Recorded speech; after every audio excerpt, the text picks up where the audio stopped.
Hello friends, welcome to ராசி tips. எல்லோரும் எப்படி இருக்கீங்க? நல்லா இருக்கீங்களா? இன்றைக்கி நம்ம ராசி டிப்ஸ் சேனலில் ஒரு யூஸ்ஃபுல்லான ஒரு டிப்ஸ் வீடியோ தான் பார்க்க போகிறோம்.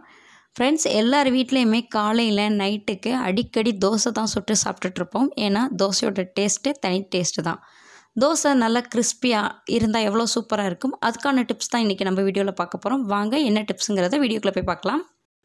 கடையில் மாவு வாங்கினாலும் சரி, வீட்டில் மாவு அரைச்சாலும் சரி, ஃபஸ்ட்டு மாவு நல்லா திக்காக தான் வச்சுருப்போம். அந்த மாவில் இட்லி சுடுறதுக்கு ஈஸியாக இருக்கும்.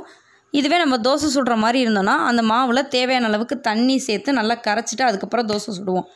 ஆனால் தோசை உங்களுக்கு நல்லா கிறிஸ்பியாக வரணும்னு நினச்சிங்கன்னா, நம்ம சாதம் வேகிறப்போ இருக்குது பார்த்திங்களா, இந்த அரிசி தண்ணி, இந்த தண்ணியாக இருந்தாலும் சரி, இல்லை நீங்கள் சாதம் வடித்ததுக்கப்புறம் அந்த வடித்த தண்ணியாக இருந்தாலும் சரி, அந்த தண்ணியை நல்லா ஆற வச்சுட்டு தோசை மாவில் நம்ம தண்ணி கலக்கிறதுக்கு பதில் சாதம் வடித்த தண்ணியை ஆற வச்சு தோசை மாவில் சேர்த்துட்டு தோசை சுட்டோன்னா தோசை நல்லா கிறிஸ்பியாக இருக்கும், டேஸ்ட்டும் நல்லாயிருக்கும். கண்டிப்பாக வீட்டில் ட்ரை பண்ணி பாருங்கள்.